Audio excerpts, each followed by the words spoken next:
Nuevamente buenos días a todos. Les mando una disculpa si me sale la tos de repente. Me sale la tos. El Señor nos ha ayudado, nos da gracias para tener tiempecitos donde no pase nada.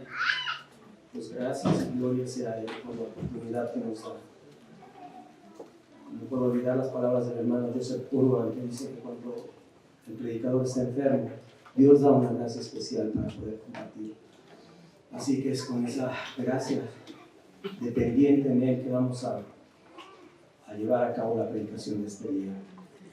Pero antes vamos a orar al Señor. Padre, ¿cómo no reconocer, Señor, que tú eres la fuente de toda gracia que hemos experimentado? Desde el primer día, Señor, hasta hoy, tú has sido fiel con tu pueblo, has sido fiel con cada uno de nosotros, Señor. Has sido fiel con tu iglesia. Gracias, Señor. Ayúdanos también a ser fieles contigo, Señor. Andar, Señor, como tú lo has mandado en toda tu palabra, Señor. Y como decía la meditación, Señor, de Éxodo 39, de una manera muy especial, enséñanos a andar así en tu casa, Señor. En tu iglesia, Señor. La iglesia del Dios viviente. Padre, y hoy el tema que trata, Señor, tiene que ver con los falsos maestros, los falsos ministros, Señor. Y esto es algo importante que tu iglesia debe de entender y conocer. Te ruego que me ayudes, Señor, que me des la gracia de nuevo para poder exponer tu palabra, que a mis hermanos les abras el entendimiento, para que puedan arraigar tu palabra, Señor, en sus corazones y puedan estar apercibidos de tan importante advertencia que nos haces en tu Escritura, Señor. Te damos las gracias, Señor, por cada palabra escrita, Señor, en tu bendita Biblia. Padre, todo esto lo ponemos en los méritos de nuestro Señor Jesucristo. Amén.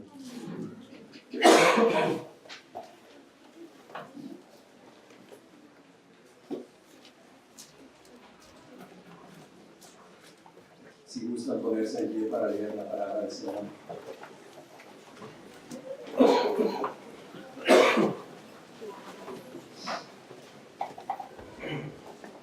Estamos estudiando la segunda predicación de la epístola, primera carta a Timoteo. Ahora vamos a estudiar del capítulo 1, el versículo 3 al versículo 5. Capítulo 1, versículo 3 al versículo 5. Dice así la palabra del Señor. Como te rogué que te quedases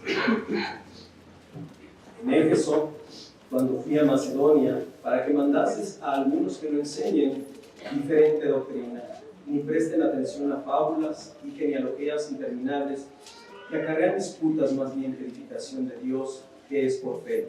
Así te encargo ahora. Pues el propósito de este mandamiento es el amor nacido de corazón limpio y de buena conciencia y de fe no fingida. Amén. Pueden sentarse.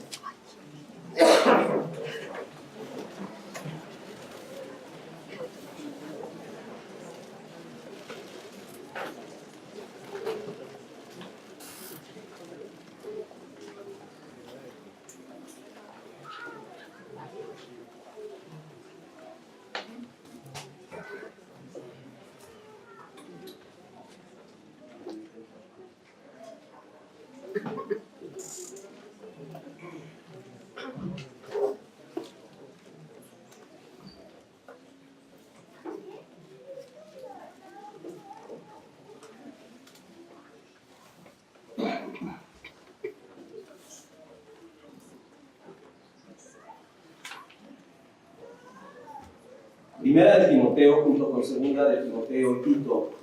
Hemos comentado que son conocidas como las epístolas pastorales. En estas tres cartas, Pablo se dirige a dos de sus colaboradores más cercanos para darles instrucciones respecto a la vida y el orden que debe haber en las iglesias locales, la vida y el orden dentro de las iglesias locales. Pero las instrucciones que da Pablo a estos colaboradores, y particularmente a Timoteo, no solo iban a servir para las iglesias del primer siglo. Dios dejó estas cartas dentro del canon bíblico Así que funciona perfectamente bien para todas las iglesias locales el día de hoy. Y como dijimos la última vez, Primera de Timoteo trata temas muy importantes respecto a la administración del gobierno de la iglesia, como los requisitos de los ancianos, de los diáconos, el uso de los recursos y la relación de los creyentes unos con otros, entre otras muchas y tantas cosas.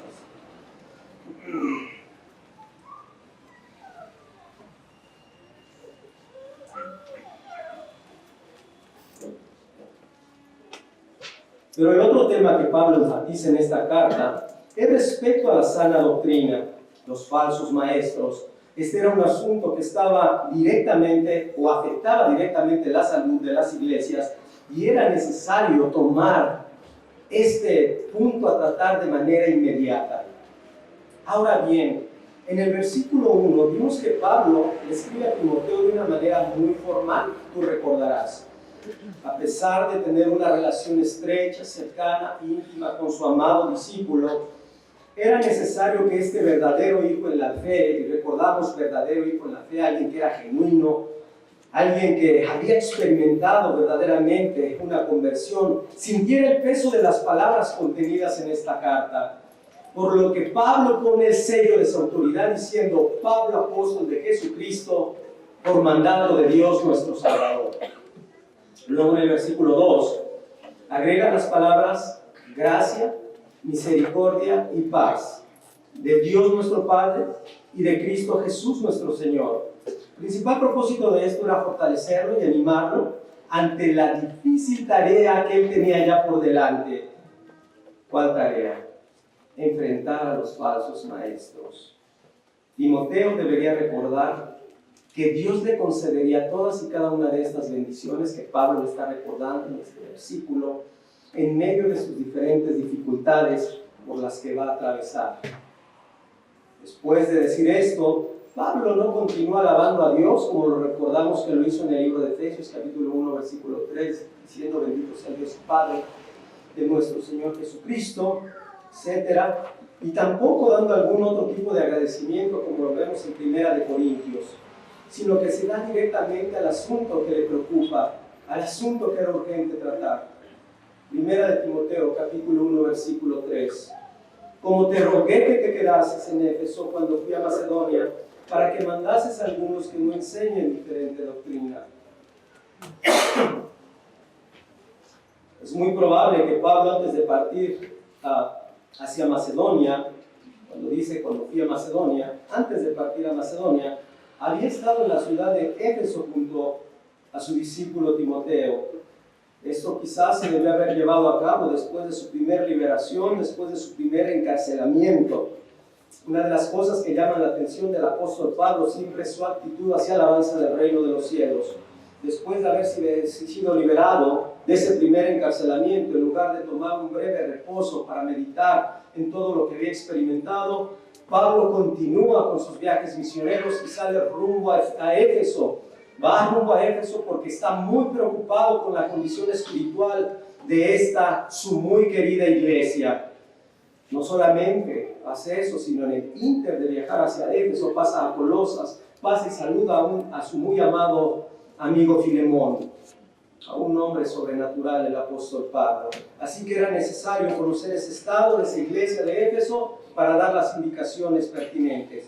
Por lo anterior, después de ese viaje, después de haber estado ahí, pide a su amigo y colaborador de toda su confianza, Timoteo, que se quede trabajando en Éfeso con el fin de pelear la buena batalla por la verdad. Que pelee la buena batalla por la verdad, y le dice: como te rogué. Las palabras son interesantes. Como te rogué nos transmite la idea de suplicar, implorar, demandar, requerir. Y esto es interesante porque entonces vemos que hay una implicación de que Timoteo tenía la intención de marcharse de Éfeso. Por eso le dice: es necesario que te quedes. Por eso le suplica y le hace reconvenir en sus propósitos. A pesar de ser un verdadero hijo en la fe, a pesar de ser un verdadero creyente, a pesar de ser alguien que era imitador del apóstol Pablo, Timoteo estaba un poco intimidado por aquellos que menospreciaban su juventud. En Timoteo 4:12, ninguno tenga en poco tu juventud, sino sea ejemplo de los creyentes en palabra, conducta, amor, espíritu y pureza. Es posible que Timoteo se sintiera insuficiente para poder argumentar ante estos falsos maestros, ya que era muy probable que se trataba de hombres que tenían cierto liderazgo dentro de la iglesia. Timoteo no solamente debería quedarse allí ministrando la palabra, lo cual era muy importante, levantando ancianos, diáconos, llevando y atendiendo todo asunto del gobierno de la iglesia. No era lo único. Él también debería quedarse ahí con el objetivo específico de corregir lo que estaba mal. Por eso, Pablo le dice: Timoteo, ordene a esos individuos que prediquen la sana doctrina y no enseñen diferente doctrina. Pablo nos ha dicho que el creyente está librando una batalla espiritual que es a muerte. Lo hemos visto desde el libro de Efesios capítulo 6, versículo 12, donde Pablo nos dice que nuestra lucha no es contra sangre y carne, sino contra principados, potestades, contra gobernadores de las tinieblas del presente siglo, contra las huestes espirituales de maldad en las regiones celestes. El Señor Jesús también nos ha dicho que Satanás no solo es un homicida, sino que es un mentiroso y padre de mentira. Y en donde quiera que Dios está sembrando la palabra de verdad, Satanás va a intentar una y otra vez sembrar la palabra de mentira, de engaño y del error.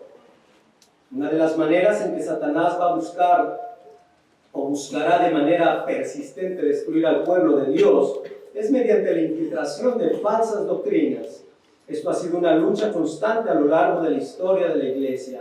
El pueblo de Dios ha tenido que estar constantemente enfrentando frontalmente esta clase de falsos maestros. A lo largo del Antiguo Testamento vemos una y otra exhortación hacia estos falsos profetas en aquel tiempo, y podemos quizás poner como ejemplo dentro de lo que es el pasaje del capítulo 23 al 27, donde continuamente se habla de estos falsos profetas. Podemos extraer algunas porciones de la reprensión del Señor contra ellos. Jeremías capítulo 23, voy a citar algunos textos solamente para traer a la mente a este tipo de engañadores. Capítulo 23, versículo 11. Porque tanto el profeta, Jeremías 23, 11. Dice: porque tanto el profeta como el sacerdote son impíos. Aún en mi casa hay su maldad, dice Jehová, versículo 14. Y en los profetas de Jerusalén he visto torpezas, cometían adulterio, andaban en mentiras, fortalecían las manos de los malos, para que ninguno se convirtiese de su maldad. Me fueron todos ellos como Sodoma y sus moradores como Gomorra. Versículo 16. Así ha dicho Jehová de los ejércitos: no escuchéis las palabras de esos profetas que os profetizan, os alientan con vanas esperanzas, hablan visión de su propio corazón, no de la boca de Jehová. Versículo 21. ¿No envié yo a aquellos profetas? Pero ellos corrían, yo no les hablé, mas ellos profetizaban. Pero si ellos hubieran estado en mi secreto, habrían hecho oír mis palabras a mi pueblo, y lo habrían hecho volver de su mal camino y de la maldad de sus obras. Solamente para que puedas distinguir que no hay diferencia entre los malos, falsos profetas del Antiguo Testamento y los muchos falsos, malos pastores, predicadores que existen en muchos lugares donde no recomienden contra el pecado, como lo pudimos ver al menos en dos de los versículos de este pasaje. De la misma manera, el Señor Jesucristo nos advirtió también acerca de estos falsos maestros. Mateo 7, versículo 15 y 17 dice: guardaos de los falsos profetas que vienen a vosotros con vestidos de ovejas, pero por dentro son lobos rapaces. Ahora bien, no se está refiriendo en un disfraz literalmente de una oveja, sino el tipo de vestimenta que tenían, que usaban, que era de lino, los profetas del Antiguo Testamento, y ellos estaban vestidos de esa manera. Lo que sí nos quiere decir es que quizás en un inicio no va a ser nada fácil distinguir a un falso profeta. Sin embargo, el Señor nos va a ayudar a discernir lo que es la verdad del error. Siendo una de las características principales de estos engañadores de los cuales habla el Señor Jesucristo, no lo que sí hablan, porque a veces muchos dicen, es que si saca la Biblia para hablar del Señor. No, es lo que dejan hablar de doctrinas básicas y sustanciales, lo que no hablan. O como decíamos en esos falsos profetas, no reprenden el pecado. Curan al pueblo con liviandad y no con exhortación de parte del Señor. Entonces son parte de las características que nosotros debemos de estar observando en estos falsos maestros. Decíamos en el capítulo 7, versículo 17 del libro de Mateo, así todo buen árbol da buenos frutos, pero el árbol malo da frutos malos. De la misma manera el Señor Jesucristo más adelante vuelve a hacer una exhortación a sus discípulos en el sermón del Monte de los Olivos en Mateo capítulo 24. Mateo 24, versículos 11 y 24. Mateo 24 dice, y muchos falsos profetas se levantarán y engañarán a muchos. Versículo 24, Mateo 24. Porque se levantarán falsos cristos y falsos profetas y harán grandes señales y prodigios, de tal manera que engañarán, si fuere posible, aún a sus escogidos. El apóstol Juan también hace una seria exhortación con respecto a eso, diciendo que en el mundo habría muchos anticristos. Dice primera de Juan 4:1, amados, no creéis a todo espíritu, sino probad los espíritus si son de Dios, porque muchos falsos profetas han salido por el mundo. Estos falsos maestros, estos falsos profetas constituyen una verdadera amenaza a la iglesia, al ser hijos de su padre el diablo. Son engañadores, enemigos de toda justicia y pervertidores del evangelio de la verdad.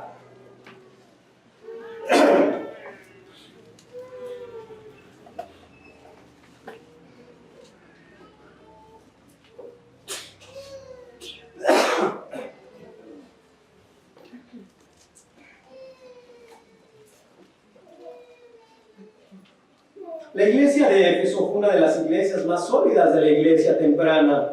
Algunos de los mejores maestros habían ministrado en esa iglesia. Recordamos, por ejemplo, que estuvo allí Tíquico con su muy piadosa esposa Priscila. ¿O qué decir de aquel fiel ministro en el Señor llamado Tíquico? Incluyendo, por supuesto, al apóstol Pablo, quien había permanecido durante 3 años como pastor de esta iglesia.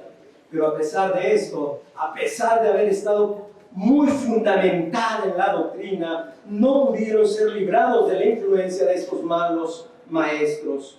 Pablo ya lo había profetizado, Pablo ya lo había dicho en Hechos capítulo 20, versículo 28 y 30. Hechos capítulo 20, versículo 28 y 30, la advertencia de Pablo a los ancianos de Éfeso particularmente. Dice, versículo 28, por tanto, mirad por vosotros y por todo el rebaño que el Espíritu Santo os ha puesto por obispos para apacentar la iglesia del Señor, la cual él ganó por su propia sangre. Porque yo sé que después de mi partida entrarán en medio de vosotros lobos rapaces que no perdonarán al rebaño. Versículo 30, que debemos considerar constantemente a lo largo de nuestra vida en este caminar cristiano. Y de vosotros mismos se levantarán hombres que hablen cosas perversas para arrastrar tras de sí a los discípulos.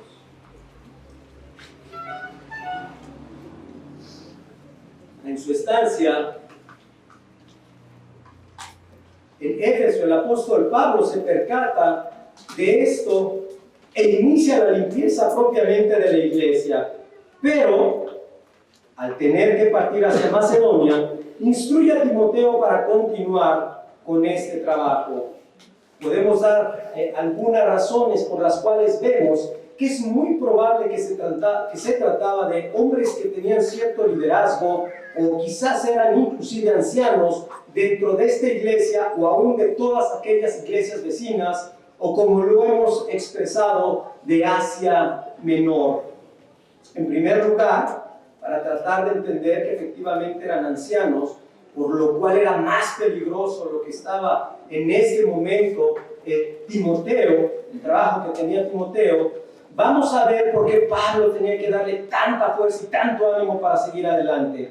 Número uno, podemos ver que ellos se hacían a sí mismos maestros. Observa esto, primera de Timoteo, capítulo 1, versículo 7. Dice, queriendo ser doctores de la ley sin entender ni lo que hablan ni lo que afirman. Ellos a sí mismos se hacían maestros. Una función que estaba reservada para los ancianos también era la enseñanza. Y eso lo podemos ver en el capítulo 3 también de 1 de Timoteo, versículo 2, en la segunda parte o la parte final del versículo, que dice: sé sobrio, prudente, decoroso, hospedador y apto para enseñar. Más adelante, en el capítulo 5, versículo 17, vemos que esto estaba reservado para los ancianos, cuando les dice en el capítulo 5, versículo 17, los ancianos que gobiernan bien sean tenidos por dignos de doble honor, mayormente los que trabajan en predicar. En segundo lugar, vemos que fue Pablo y no la iglesia la que expulsó a aquellos otros hombres falsos maestros llamados Himeneo y Alejandro, lo que implica que ellos formaban parte del liderazgo y por lo tanto la congregación no podía enfrentarse a ellos. Tercer lugar, vemos los requisitos de obispo o anciano que son mencionados en el capítulo 3. Ahora, ¿por qué es importante esto? Hay una implicación clara de que algunos de estos hombres no eran aptos para el oficio, para el ministerio de ancianos. Así que Timoteo debería de sustituirlos.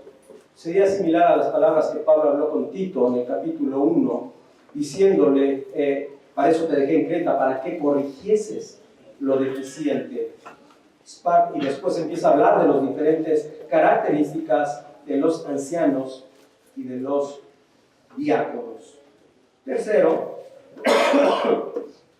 lo que implica que algunos de estos hombres, por último, Pablo exhorta a los ancianos que pecan, que deben recibir una disciplina en público. Capítulo 5, versículo 19, dice así: contra un anciano no admitas acusación, sino con 2 o 3 testigos. A los que persisten en pecar, repréndelos delante de todos, para que los demás también teman. Es por estos 4 aspectos que vemos que es muy probable que se estaba tratando de ancianos dentro de Éfeso.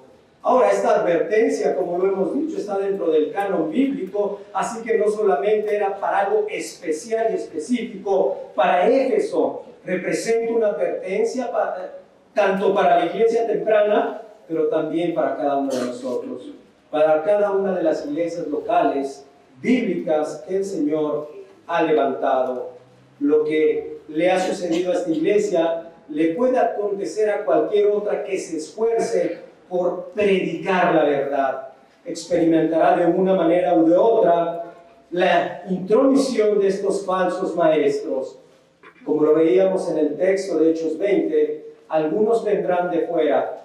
Y eso es lo que sucedió por lo menos en la iglesia de Galacia, y eso es lo que sucedió también en la iglesia de los Corintios. Pero particularmente en la iglesia de Éfeso, vemos que dentro de vosotros mismos se levantaron algunos lobos rapaces. Dentro de nosotros mismos se pueden levantar algunos lobos rapaces. Y hay que estar atentos para aprender a discernir, a ubicar, a observar. Y ojalá entiendas de parte de Dios esto y te darás cuenta cómo actuó Pablo ante ellos. Con toda energía, con toda firmeza. Por eso no estaba siendo tan meloso con su amado discípulo. sino era importante que actuara como debiera actuar contra este tipo de personas que pueden lastimar seriamente la iglesia. Otra característica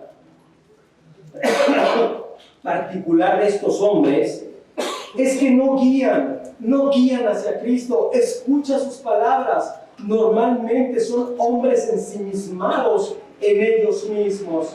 Por eso dice la advertencia de aquellos que se levantarán de entre vosotros mismos, que procurarán arrastrar hacia sí mismos, no hacia Cristo, no hacia la voluntad del Señor, sino hacia ellos mismos.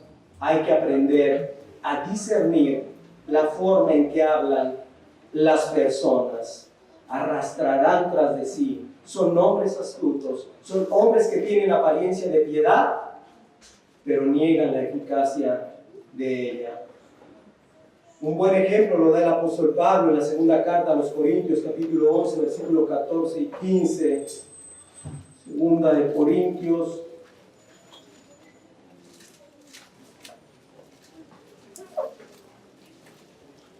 capítulo 11, versículo 14 y 15, dice: y no es maravilla porque el mismo Satanás se disfraza como ángel de luz. Segunda de Corintios 11, 14. No es maravilla porque el mismo Satanás se disfraza como ángel de luz, así que no es extraño si también sus ministros se disfrazan como ministros de justicia, cuyo fin será conforme a sus obras. Lo mismo que Cristo ya había dicho acerca de los frutos. Un árbol bueno da buenos frutos, y el mal árbol no puede dar buenos frutos, da malos frutos. Estos textos, como puedes observar, nos muestran la necesidad, primeramente como liderazgo, de estar atentos a esta clase de lobos rapaces, pero también es responsabilidad de cada uno de los miembros responsables de velar que estas falsas doctrinas no entren, no dañen la unidad de nuestra fe, no dañen las doctrinas fundamentales de la fe cristiana y por consecuencia nuestra ética, nuestra piedad cristiana. Mala doctrina, mala ética cristiana, van prácticamente de la mano. Entonces tenemos que velar constantemente con respecto a esto. Pablo le dice a Timoteo que mande a estos hombres que no enseñen diferente doctrina. Este verbo mandar es una palabra militar que exige la obediencia de un inferior sobre una orden de un superior. Se tiene que someter y lo tiene que llevar a cabo. A los falsos maestros no se les debe tomar a la ligera, sino como Pablo le dice a Tito, es necesario, es preciso taparles la boca. Ve las palabras que utiliza Pablo, palabras enérgicas, serias en medio de esta circunstancia. No debemos permitirles que enseñen el error, por lo que Timoteo debería usar todo el peso apostólico, y ojo, no solamente de Pablo, sino del mismo como delegado apostólico que era. Él también tenía autoridad de parte de Dios para poder enfrentar a estos falsos maestros.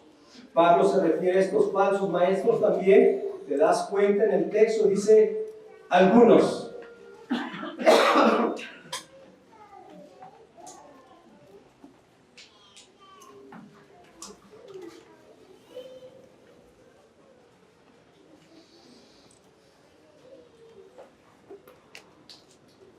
Pablo se refiere a estos falsos maestros como algunos a lo largo de esta carta. Vamos a ver que Pablo vuelve a usar esta palabra al referirse a los opositores del Evangelio. Por ejemplo, lo podemos ver en el versículo 6 y en el versículo 19, donde también habla de algunos que se desviaron. Y eso también implica que no eran muchos falsos maestros, pero a pesar de que no eran muchos falsos maestros, tenían una gran influencia, y eso es lo que tenemos que hacer que mengue, no solo en Éfeso, sino también en toda la región de Asia Menor. Ahora, podemos preguntarnos por qué Pablo omite los nombres de estos falsos maestros, llamándoles simplemente algunos. Es interesante el poder tratar de entender por qué lo hace Pablo. Probablemente Pablo tenía una esperanza. Pablo tenía la esperanza de que cuando Timoteo fuera y hablara con esos falsos maestros, ellos, al ser reprendidos, al ser redarguidos por el Espíritu Santo, se arrepintieran y no se perdieran. Había una cierta esperanza que tenía quizás el apóstol Pablo. Deseaba que realmente no se perdieran.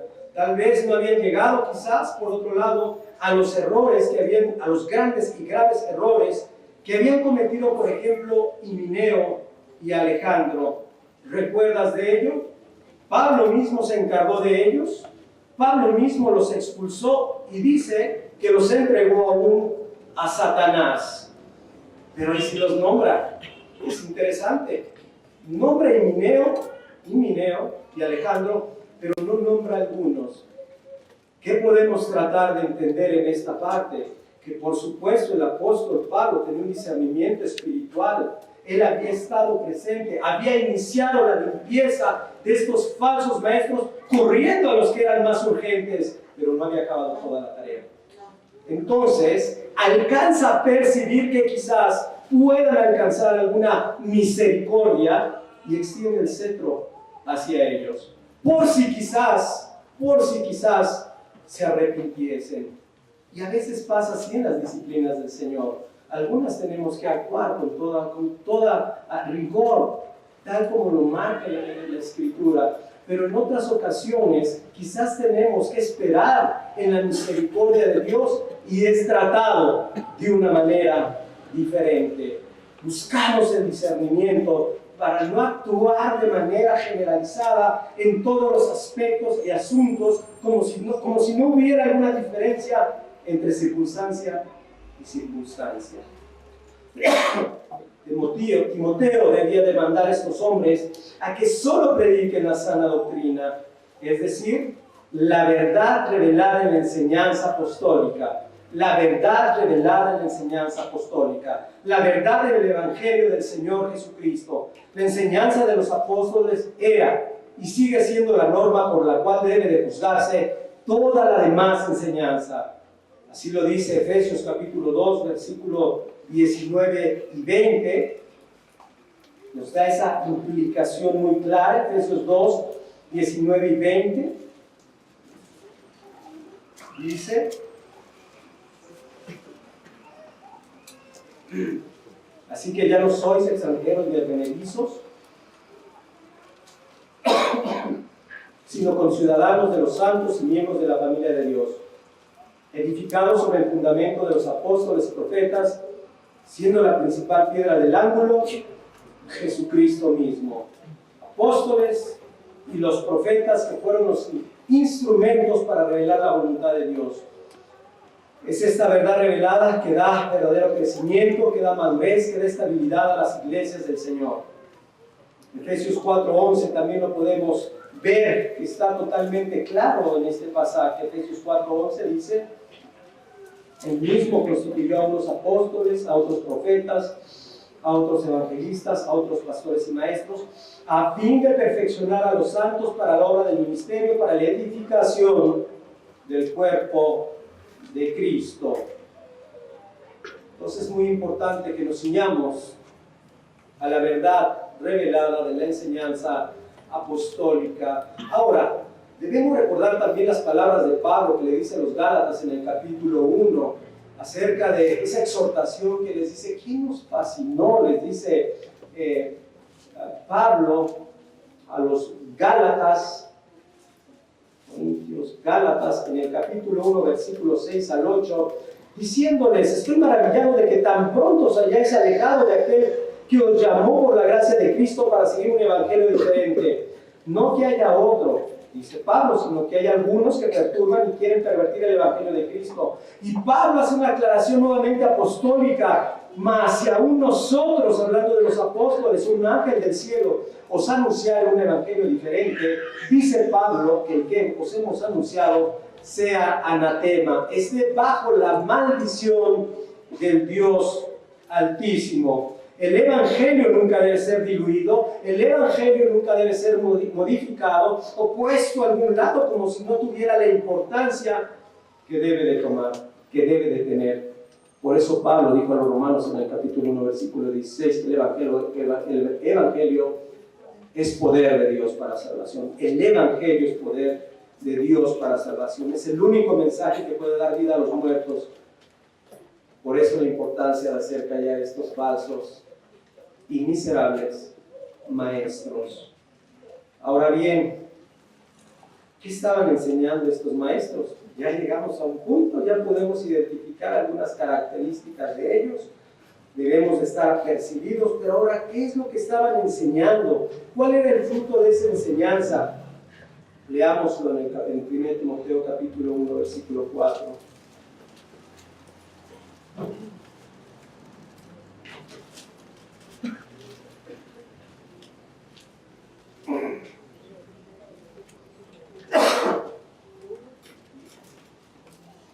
Ni presten atención a fábulas y genealogías interminables que acarrean disputas más bien que edificación de Dios, que es por fe. Así te encargo ahora. Que ya estamos tratando de entender algo más que quiere el Señor, capacitarnos para tener el discernimiento de identificar a estos falsos maestros.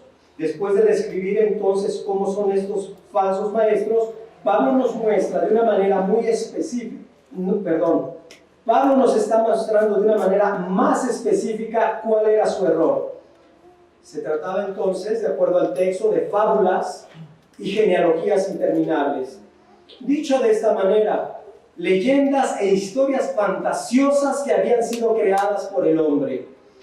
A la luz del capítulo 1, versículo 7 de esta misma carta, primera de Timoteo, capítulo 1, versículo 7, que dice: queriendo ser doctores de la ley sin entender ni lo que hablan, ni lo que afirman, aprendemos que contenían dentro de sus historias fantasiosas aspectos del judaísmo, porque los falsos maestros querían ser maestros de la ley.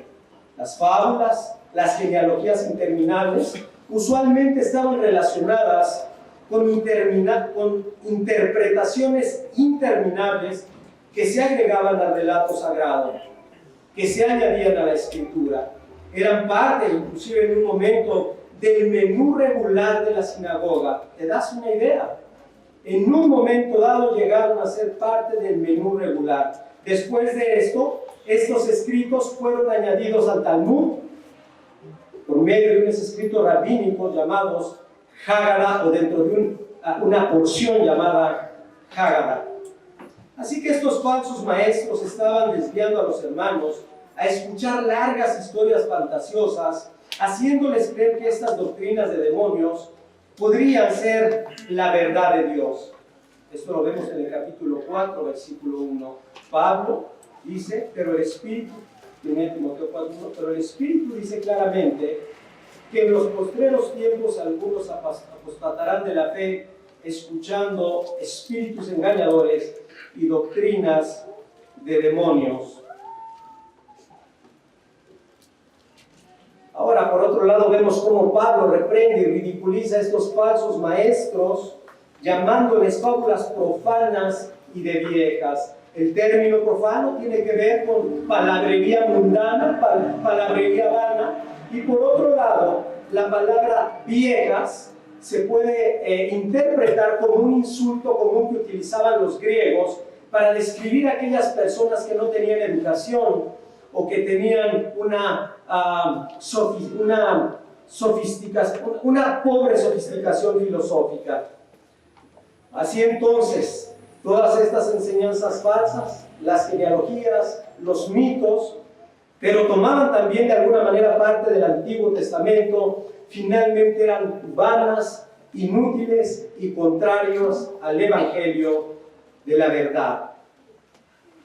Ahora, cuando escuchamos, eso era lo que escuchaban en aquel tiempo, de acuerdo al contexto de Primera de Timoteo, pero en todo tiempo siempre habrá este tipo de personas que se entreguen a este tipo de historias fantasiosas, a tales mezclas del error, a tales mezclas de error con verdad, se van se agregan y se añaden poniendo atención, prestando sus mentes y sus corazones para escuchar.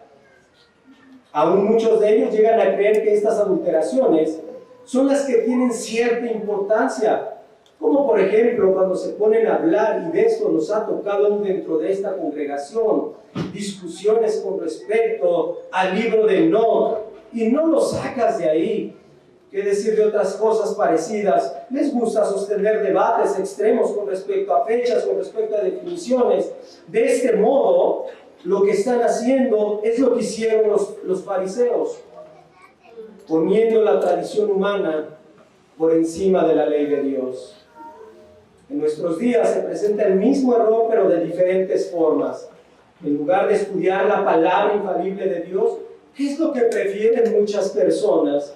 Prefieren ver un video, una historia bonita quizás de la vida de Moisés, totalmente antibíblica, por ejemplo, el príncipe de Egipto. ¿O qué decir de una historia fuera de la Biblia referente a David y particularmente enfocado al pecado con Betsabé? ¿O qué pensar acerca de alguna historia romántica en la vida de Esther y el rey Asuero, en lugar de que cada porción de las Escrituras pueda ser vista con una perspectiva bíblica, historia y por supuesto en su lugar en la revelación del plan de redención? Totalmente diferente. ¿O qué decir de muchos otros falsos maestros? Creo que algunos conocen y han salido de lugares donde algunos predicadores son poco amantes de predicar el Evangelio, pero abrazan más bien mucho el predicar aspectos de los últimos tiempos, haciendo énfasis en las lunas rojas, en los ovnis. Buscan descifrar quién es el anticristo, establecen fechas específicas de la segunda venida de Cristo. En fin, esto produce evidentemente cierta fascinación en todos sus seguidores. Habla un poco con algunas de estas personas que han estado ahí, te das cuenta cómo durante un tiempo están verdaderamente fascinadas, anonadadas, escuchando todas estas argumentaciones de estos falsos maestros. A la gente le encanta escuchar temas místicos, pero rehúsan escuchar la palabra de Dios y el Evangelio bíblico. Hay una clara advertencia en 2 Timoteo capítulo 4, versículo 3. Dice: porque vendrá tiempo cuando no sufrirán la sana doctrina, sino que teniendo comezón de oír, se amontonarán maestros conforme a sus propias concupiscencias, nada nuevo debajo del sol. A veces cuando alguien se va a un lugar muy malo, donde hablan cada cosa extraña, fuera de lo que es el Evangelio, fuera de lo que es la palabra expositiva del Señor, lo único que podemos decir, nada nuevo que el Señor no ha establecido para precisamente que los falsos cristianos puedan tener un lugar de acuerdo a sus propias concupiscencias. Es que ya se fueron a tal o cual iglesia, pues es normal. Ubica cuál es lo que hay en su corazón. Tal es el deseo de su corazón, tal es su acción. Ahí puedes observar, y el Señor ha dejado esos lugares para que ellos apacienten sus conciencias mientras llega el juicio final. Ahora, ¿cuál era el fruto que provocaban estos falsos maestros con sus fábulas, con sus genealogías? Dice la Escritura: disputas más bien que edificación. Estas cuestiones y contiendas de palabras, de las cuales dice Pablo también a Timoteo, nacen envidias, pleitos, blasfemias y malas sospechas. Pablo ya le había dicho también a Timoteo: debes de exhortarnos delante del Señor que no contiendan sobre palabras, que no hablen palabrería solamente, lo cual para nada aprovecha, sino solo para la perdición de los oyentes. Entonces vemos el efecto de estas enseñanzas. Dice 1 Timoteo capítulo 1 versículo 4 que acarrean disputas más bien que edificación, que es por fe. Es interesante el contrapeso que ahora pone: más bien que edificación, que es por fe. Esta última frase también se puede entender como: en vez de avanzar el plan de Dios, que es por fe, en vez de avanzar el plan de Dios, que es por fe. Estas herejías eran contrarias al evangelio de la fe salvadora, al evangelio que proclama que solo por medio de la fe en la obra del Señor Jesucristo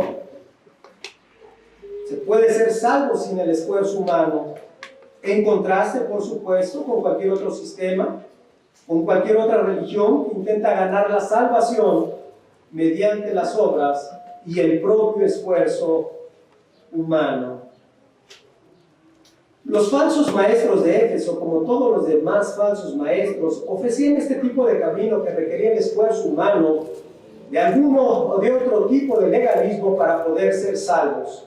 Y debido a que amenazaba a las personas con la perdición eterna, era necesario tomar acciones inmediatas. No era bueno tomar a la ligera a estos hombres. Ahora, ya entendimos, genera contiendas, genera malas sospechas, genera blasfemias y aún sirven de perdición para los oyentes. En el siguiente versículo vamos a ver cómo Pablo va a contrarrestar el propósito de los falsos maestros, de estas falsas enseñanzas, con lo que es la enseñanza correcta. 1 Timoteo 1:5.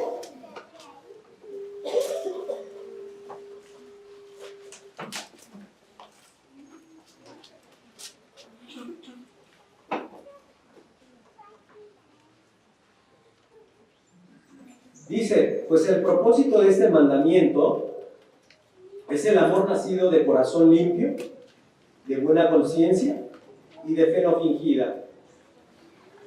Decíamos, mientras que la mala enseñanza provoca disputas vanas, la sana doctrina tiene un propósito fundamental de producir en la iglesia lo que Dios requiere. Observa el pasaje de este versículo 5. Lo que Dios requiere. ¿Qué requiere Dios? Amor. Amor hacia Él y amor hacia el prójimo. Amor hacia aquellos que son de Él. Es indispensable entonces que los creyentes amen al Señor con todo su corazón, con toda su mente y con toda su alma. Y después que amen a su prójimo como a sí mismo. Así lo dice el Señor Jesucristo en Mateo capítulo 22, versículos 37 y 39. De hecho, sabemos que en realidad un distintivo real de los cristianos y un verdadero cristiano es el amor. Es un distintivo en el verdadero cristiano. Jesús dijo en Juan 13:35, en esto conocerán todos que sois mis discípulos, si tuviereis amor los unos por los otros. Juan añadió, amados, amémonos unos a otros porque el amor es de Dios y todo aquel que ama es nacido de Dios y conoce a Dios. El que no ama no ha conocido a Dios porque Dios es amor. Primera de Juan 4, 7 y 8. Entonces, diferencia fundamental dentro de esto, vemos que mientras los falsos maestros quieren arrastrar hacia sí mismos, quieren ellos ser seguidos de una o de otra manera, convencer de sus propias ideas, la sana doctrina, por el contrario, tiene el propósito de producir amor, primeramente para el Señor y por supuesto, inmediatamente para el prójimo. Esta clase de amor de la cual estamos hablando, de acuerdo al texto que estamos estudiando, tiene tres fuentes. Vamos a ver cuáles son estas fuentes. La primera fuente, dice el texto, es de un corazón limpio. Y esto lo podemos encontrar inclusive desde el Antiguo Testamento, recordarán algunos de ustedes. Aquel texto donde el salmista pregunta, ¿quién subirá al monte de Jehová? ¿Y quién estará en su lugar santo? Salmo capítulo 24, versículo 3. Siguiente versículo viene la respuesta del mismo salmista, diciendo, el limpio de manos y puro de corazón. Después de pecar, por otro lado, recordamos, aún David, después de haber pecado con Betsabé, que exclama en el capítulo 51, versículo 10, diciendo: crea en mí, oh Dios, un corazón limpio. ¿Qué decir en el Salmo 73:1, donde el sacerdote Asaf exclama: ciertamente Dios es bueno para con Israel, para con los rectos de corazón?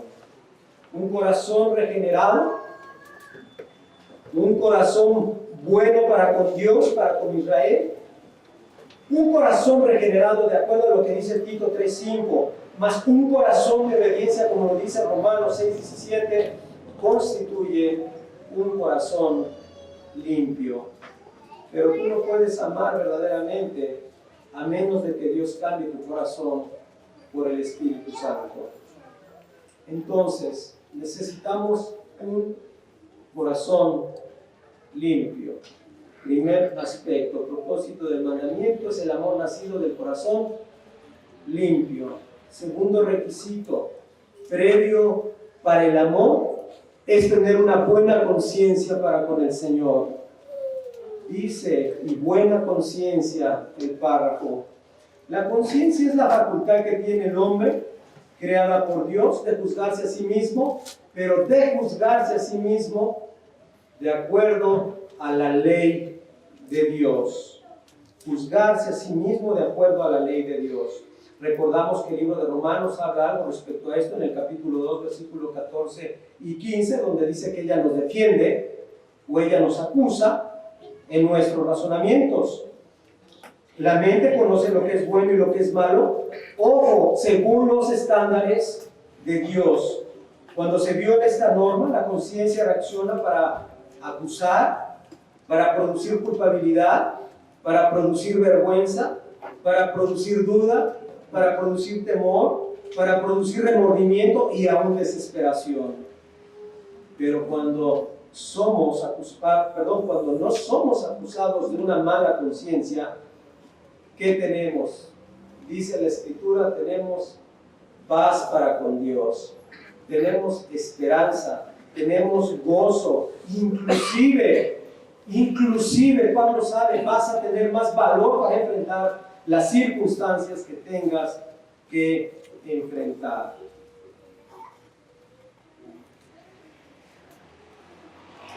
Mantener una buena conciencia, libre de ofensas delante de Dios, libre de ofensas contra los hombres, es el propósito que podemos encontrar en el apóstol Pablo en el capítulo 26, versículo 16 del libro de los Hechos.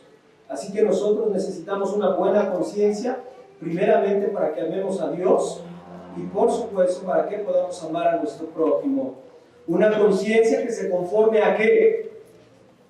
A la santa ley de Dios, que esté en unión, en armonía con la santa ley de Dios, porque el amor no es hacer lo que mejor te parezca en un momento determinado. Recordemos que el amor es el cumplimiento de la ley, y amamos realmente cuando reflejamos esta conformidad a los estándares de Dios con una buena conciencia.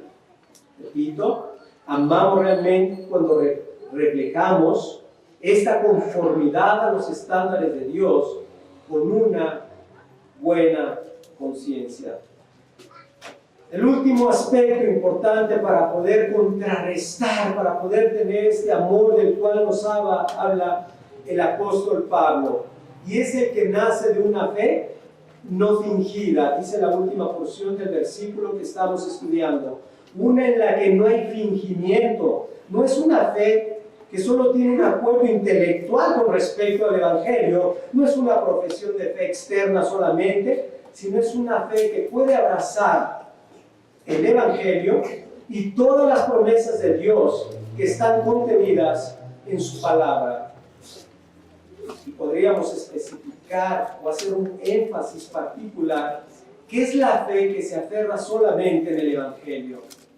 Recordemos, Timoteo se caracterizaba por tener una fe no fingida, una auténtica fe en el Señor. Si quisiéramos dar un pequeñísimo resumen con respecto a esto, diríamos lo siguiente: Entonces el propósito de la sana doctrina, el propósito de cada uno de los hermanos que predicamos la palabra de Dios es producir un verdadero amor en los creyentes.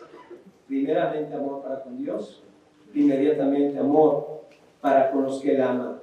Es imitar a nuestro Dios y Salvador, que es amor, y que vivamos una vida que sea agradable delante de Él. Inclusive, esto no solamente sería para los predicadores que tratan de animar y dirigir a los creyentes a esta clase de amor.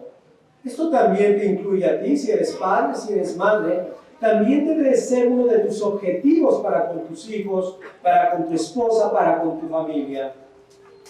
También en exhortación, también en edificación mutua, nuestro propósito debe de ser ese, que todo parta de este amor hacia Dios y de este amor para con nuestro prójimo. No en generar disputas vanas o querer tener seguidores, sino que cada uno de nosotros crezcamos en ese amor a Dios y al prójimo para su gloria. Amén. Vamos a pasar a la Santa Cena.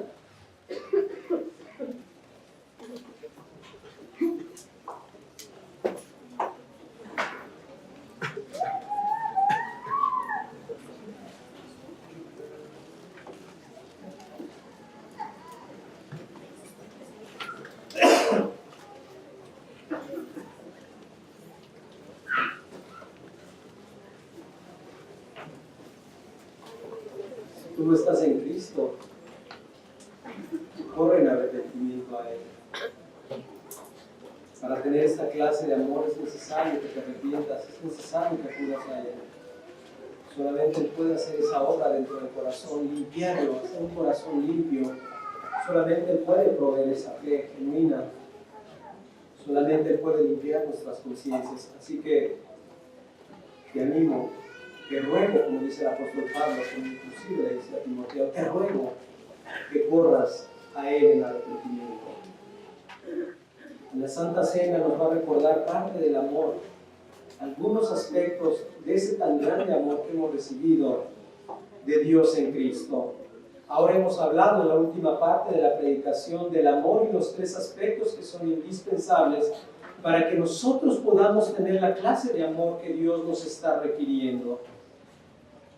Recordemos algo, estamos capacitados para poder dar ese amor al Señor y hacia los que son de Él, hacia Dios y aún hacia nuestro prójimo. Porque recordamos por medio de la Santa Cena que el amor de Dios ha sido derramado en nuestros corazones por el Espíritu Santo que nos ha sido dado. El Espíritu Santo fue quien ya ha limpiado nuestros corazones por medio del lavamiento de la regeneración. Ha sido por la sangre del Cordero de Dios, ha sido por medio de su Espíritu Santo, en ese eterno, del Espíritu eterno que se ofreció a sí mismo sin mancha a Dios, limpiando nuestras conciencias ahora de esas obras muertas. Estamos totalmente capacitados para ahora amar al Señor. Y es por medio de su gracia también que el Señor nos ha concedido esa fe genuina para poder ser salvos, para poder aún creer en Él. Así que recordemos que por medio de esta celebración hemos obtenido todo lo que es necesario para aprender a amar tal como Él nos ha amado. Por otro lado, debemos recordar también que en esta celebración de la Santa Cena, el pan continúa siendo pan, el vino continúa siendo vino, pero recordemos que es un medio de gracia con el cual vamos a tener comunión con el Cristo resucitado por medio de su Espíritu Santo. Y eso es lo que debemos empezar a meditar, debemos empezarnos a acercar a Él, debemos empezar a permitir que Él esté ministrando en nuestros corazones para que cuando lleguemos a cabo el compartir la Santa Cena en unidad, estemos conscientes de la bendición que representa llevarlo a cabo. Que el Espíritu Santo produzca su fruto en nuestros corazones. ¿Cuál fruto? De acuerdo a lo que hemos predicado, el amor. Ese amor, esa clase de amor que solo puede dar Él. Y que utilice este medio de gracia también para fortalecernos en el Espíritu. Amén. Vamos a orar. Padre, en el nombre de Jesús, Señor, primeramente te damos las gracias por todo lo que nos das en tu palabra, Señor. Te damos gracias porque podemos estar apercibidos de los falsos maestros. Te damos gracias porque podemos ubicar, Señor, aquellos que pueden ser solamente palabreros de tu palabra, Señor, y mezclar la verdad con el error. Te damos gracias porque entendemos, Señor, cómo pueden ocultar doctrinas sustanciales, Señor, Padre, con tal de arrastrar tras de sí a muchos de tus discípulos, Señor. Te damos gracias, Señor, porque podemos entender que no debemos guiarnos por lo que vemos, sino por lo que está escrito en tu palabra, Señor. Cuando hablamos, cuando vemos, cuando escuchamos aquello, Señor, que quizás con tonos suaves, lisonjeros, Señor, pareciera que tienen apariencia de piedad, pero vemos, Señor, que por medio de sus frutos niegan la eficacia de ella. Gracias, Señor, porque todo esto es mostrado por medio de tu palabra, que nos muestra además que eso solamente, Señor, genera contención, Señor. Una vana contención, Señor, con las personas, con todos aquellos que nos oyen, Señor. Y como está también escrito, simplemente para llevarnos a la perdición. Oh Padre, te pedimos que abras nuestras antenas espirituales, Señor, nuestro corazón para que podamos entender, Señor, que es un falso profeta y cómo debemos guardar esta tu iglesia de ellos, Señor. Ayúdanos, Señor. Ayúdanos a guardar, Señor, esta iglesia de la sana doctrina, de la falsa doctrina, Señor. Ayúdanos a guardarla de esos lobos rapaces, Señor. Padre, dice tu palabra que el ángel del Señor acampa alrededor de su pueblo y los protege, Señor. Ayúdanos protegiéndonos, Señor. Y Padre, también en contraste contra esto, ayúdanos a tener la clase de amor que hemos experimentado por medio de Cristo Jesús, Señor. Ayúdanos a amarte como debemos amarte y ayúdanos a amar a nuestros hermanos como debemos hacerlo. Padre, sabemos que no lo hacemos como es. Y te pedimos perdón, Señor, porque sabemos que nuestro estándar sigue siendo muy bajo comparado con lo que tú demandas y con lo que tú nos has dado y capacitado por medio de tu Evangelio. Pero te pedimos, ayúdanos, Señor. Capacítanos, Señor, cada día más para que cumplamos con ese propósito, Señor. Tener, Señor, ese corazón limpio, mantenerlo con una vida santa, Señor. Padre, guardar esa fe no fingida que ha sido dada inclusive por ti, Señor. Padre, todo esto tú lo has dado. Ayúdanos, Señor, a mantenerlo, cuidarlo, guardarlo, Señor. No pecando contra ti, sino teniendo una conducta, Señor, íntegra, justa delante de ti. Que todo esto lo podamos hacer, Señor, recordando ahora por medio de la Santa Cena que tú ya lo has hecho todo, Señor. Que tú simplemente, Señor, vas a cumplir los propósitos en cada uno de nosotros y que tú nos vas a seguir capacitando para cumplir, Señor, todo lo que está de acuerdo con la voluntad. Padre, te damos gracias y te pedimos, Señor, ayúdanos y bendícenos aún por medio, Señor, de tu Santa Cena. En el nombre de Jesús. Amén.